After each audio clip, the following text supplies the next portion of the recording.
kung marami ang natuwa at kinilig sa pag-guest ng actress-influencer na si Heart Evangelista sa Pinoy Big Brother, PBB, Celebrity Collab Edition, may ilan ding hindi ito nagustuhan.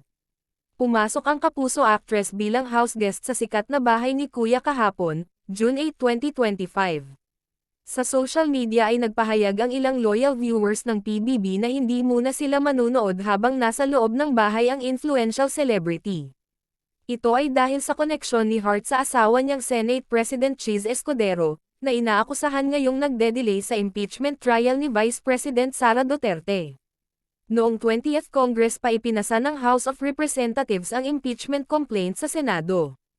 Gayunpaman, hindi pa rin natutuloy ang impeachment trial sa Senado na nasa pamumuno ngayon ng asawa ni Heart.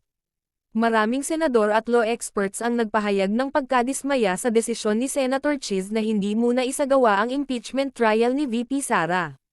Dismayado rin ang ilang PBB viewers sa pagpasok ni Heart sa bahay ni Kuya dahil para sa kanila ay paraan ito para mapabango umano ang pangalan ng kanyang kabiyak.